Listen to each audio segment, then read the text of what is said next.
السلام علیکم دوستو، آج ہم آپ کے لیے لے کر آئے ہیں سلطان صلاح الدین ایوبی اور رینولڈ بادشاہ کا واقعہ۔ روزانہ ایسے اسلامک واقعات سننے کے لیے ہمارے چینل کو سبسکرائب ضرور کریں۔ ایک دفعہ سلطان صلاح الدین ایوبی کو جاسوسوں نے خبر دی کہ سلطان معظم رینولڈ بادشاہ کے قبضے میں ایک ایسا مسلمان قبیلہ ہے جس میں جو بھی سپاہی شہید ہو تو رینولڈ بادشاہ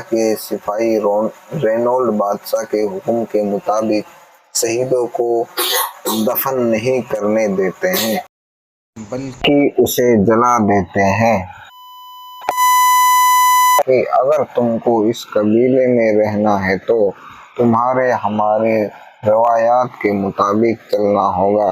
یہ سن کر سلطان بڑے پریشان ہوئے، کیونکہ اس سے پہلے سلطان صلاح الدین ایوبی رینولڈ بادشاہ کے ساتھ معاہدہ کر چکے تھے، جس کے مطابق بادشاہ اور سلطان معظم آپس میں جنگ نہیں کر سکتے تھے۔ جب سلطان نے اس قبیلے کے بارے میں مزید پوچھا کہ اس قبیلے کا سردار بادشاہ کے سامنے اپنی حقوق کی بات نہیں کرتا، تو سپاہی نے کہا، حضور، ہماری خبر کے مطابق اس قبیلے کا سردار رینولڈ بادشاہ کے بیعت کرتا ہے اور وہ ہر بات اسی کی مانتا ہے۔ وہ کہنے کو مسلمان ہے، لیکن وہ پیروی غیر مسلم بادشاہ رینولڈ کی کرتا ہے۔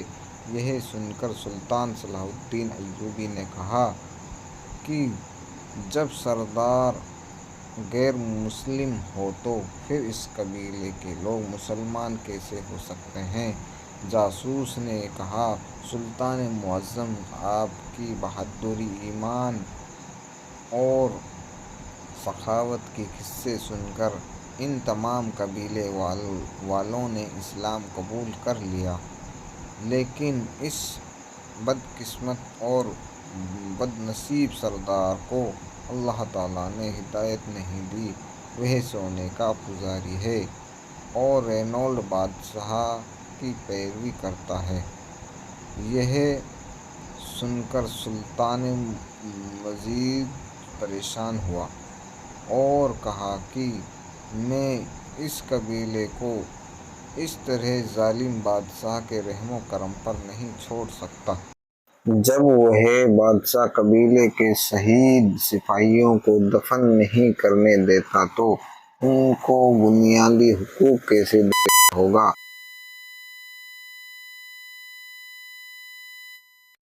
قبیلے کے رہنے والوں کا رہن سہن کیا ہوگا؟ سلطان صلاح الدین ایوبی نے رینولڈ بادشاہ کو ایک خط لکھا، جس میں سلطان معظم نے فرمایا، بے شک تمہارے اور میرے درمیان صلح کا معاہدہ ہو چکا ہے، لیکن مجھے خبر ملی ہے کہ یہ قبیلہ جس کے لوگ مسلمان ہیں، لیکن اس کا سردار تمہاری پیروی کرتا ہے اور وہ لالچی انسان، سونے کا پجاری ہے اور ہر بات تمہاری مانتا ہے، اور یہ لالچ تم نے اس سردار کو دے کر اپنی باربریت ابھی تک اس قبیلے پر جاری رکھی ہوئی ہے، اور میری معلومات کے مطابق اس قبیلے کے شہید سپاہیوں کو تمہارے سپاہی دفن بھی نہیں کرنے دیتے بلکہ جلا دیتے ہیں۔ اگر تم نے یہ کام آج کے بعد نہیں روکا تو میں بھی بھول جاؤں گا کہ تمہارے اور میرے درمیان کوئی معاہدہ بھی ہوا تھا۔ جب یہ خط رینولڈ بادشاہ نے پڑھا تو اسی وقت اپنا قاصد سلطان صلاح الدین ایوبی کے پاس بھیجا اور کہا، ہمارے بادشاہ نے آپ کو دعوت دی ہے اور کہا ہے کہ آپ آج رات کا کھانا میرے پاس کھائیں اور اس قبیلے کے بارے میں بیٹھ کر صبر تحمل سے بات کریں گے۔ پہلے تو سلطان صلاح الدین ایوبی غصے سے لال ہو گیا کہ میں کیسے اس بدبخت بادشاہ کے ساتھ بیٹھ کر کھانا کھا سکتا ہوں جو اسلام کا سب سے بڑا دشمن ہے پھر تھوڑی دیر سوچنے کے بعد سلطان نے کہا کہ یہاں بات مظلوم اور غریبوں کی ہے، اور اگر میں نے نہ کیا تو اس معاہدے کی آڑ میں وہ ظالم بادشاہ اس قبیلے والوں پر اسی طرح ظلم کرتا رہے گا۔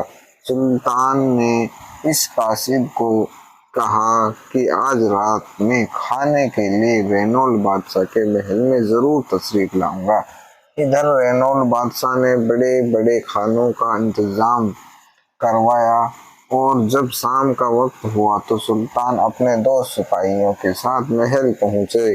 رینولڈ بادشاہ نے کہا، سلطان معظم، سب سے پہلے آپ کھانا کھا لیں، اس کے بعد اس قبیلے کے بارے میں بات کریں گے۔ رینولڈ بادشاہ سلطان صلاح الدین ایوبی کے سامنے بیٹھ گیا۔ سلطان سمجھ چکا تھا کہ اگر بات صرف قبیلے کی ہوتی تو رینولڈ مجھے خط کے ذریعے بھی پیغام دے سکتا تھا، لیکن دعوت پر بلانا اس کی کوئی نہ کوئی چال ہے۔ ادھر رینولڈ بادشاہ نے سلطان معظم کے لیے ایک منصوبہ تیار کر رکھا تھا۔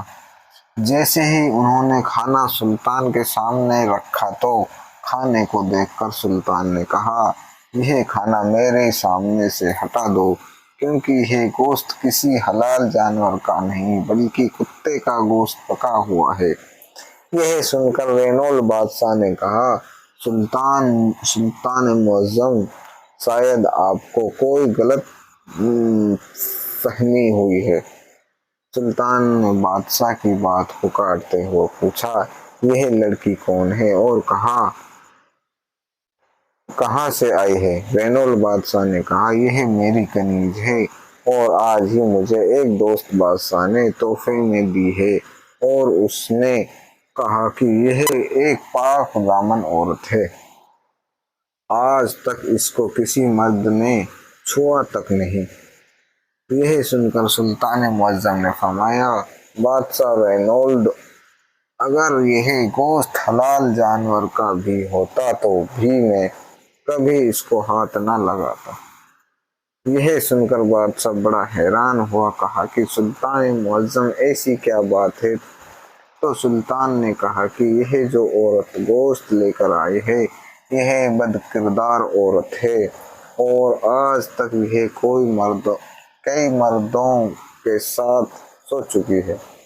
پھر سلطان نے کہا کہ اس عورت کی بات چھوڑو، تم اتنے بڑے بادشاہ ہو کر بھی اپنے باپ کی اولاد نہیں۔ یہ سن کر بادشاہ نے کہا، مسلمانوں کے سلطان، اگر تم آج میرے گھر میں موجود نہ ہوتے تو شاید میرے اور تمہارے درمیان جنگ کھڑی ہو جاتی۔ سلطان نے کہا کہ اگر یہ میری تینوں باتیں غلط ہوں تو پھر تمہارا جنگ کرنا جائز بنتا ہے۔ رینولڈ بادشاہ نے کہا، اے مسلمانوں کے سلطان، اگر آپ اپنی تینوں باتیں کو ثابت کر دو تو اس قبیلے کو میں مکمل طور پر آزاد کر دوں گا اور تمہارے حوالے کر دوں گا۔ یہ سن کر سلطان صلاح الدین ایوبی نے کہا کہ میں اپنی بات کو ثابت کرنے کے لیے تیار ہوں۔ پھر بادشاہ نے کہا کہ آپ کو کیسے معلوم کہ یہ گوشت کتے کا پکا ہوا ہے؟ تو سلطان نے کہا کہ جب اس عورت نے میرے سامنے گوشت رکھا تو گوشت کے ہر بوٹی کی طرح چربی ہی چربی تھی، اور مسلمان کھانے کو دور سے دیکھ کر پہچان جاتا ہے کہ یہ کھانا حلال ہے یا حرام۔ اس لیے مجھے پتہ چلا کہ یہ گوشت کسی حرام جانور یعنی کتے کا ہے۔ اور دوسری بات یہ ہے، عورت میرے پاس کھانا لے کر آ رہی تھی تو اس کی نظروں اور اس کے چلنے کے انداز سے ہی مجھے پتہ چل گیا کہ یہ لڑکی بدکار ہے، اور پھر بادشاہ نے کہا میری تیسرا سوال یہ ہے کہ آپ کو کیسے معلوم کہ میں اپنے باپ کی اولاد نہیں؟ تو سلطان نے کہا کہ جو شخص اپنے مہمان کو کتے کا گوشت یہ کہہ کر عورت کے ہاتھوں کھلا سکتا ہے وہ اپنے باپ کی اولاد کیسے ہو سکتا ہے؟ یہ سن کر بادشاہ رینولڈ بڑا شرمندہ ہوا، کیونکہ سلطان کی تینوں باتیں درست تھیں۔ پھر بادشاہ نے اس بات کا اقرار کیا کہ میں نے آپ کو ایمان چیک کرنے کے لیے کتے کا گوشت بنوایا تھا کہ کیا آپ پہچان بھی سکتے ہیں کہ یہ حرام ہے یا حلال؟ اور میں نے اس لیے اس بدکار عورت کے بارے میں جھوٹ بولا کہ یہ کنیز پاک دامن عورت ہے، تاکہ مجھے پتہ چل سکے کہ ایک بد کردار عورت کے ہاتھوں ایک عظیم سلطان کھانا کھاتا ہے یا نہیں۔ رینولڈ بادشاہ بڑا ہی شرمندہ ہوا اور اپنے وعدے کے مطابق وہ قبیلہ آزاد کر دیا، اور سلطان نے اس قبیلے سے ہجرت کروا کر اپنی سلطنت میں جگہ دے دی، اور کہتے ہیں کہ اس قبیلے کے سردار کو سلطان نے قید کروا کر ایک نیا سردار مقرر کروایا، اور آنے والے وقت میں یہ قبیلہ سلطان کا بہت بڑا ساتھی بن گیا، اور وہ واحد قبیلہ تھا جو تاریخ میں بغیر کسی جنگ یا مذاکرات کے بنا پر حاصل کیا گیا۔ دوستوں، سلطان صلاح الدین ایوبی کا یہ کارنامہ آپ کو کیسا لگا ہمیں کمنٹ میں ضرور بتائیے۔ السلام علیکم۔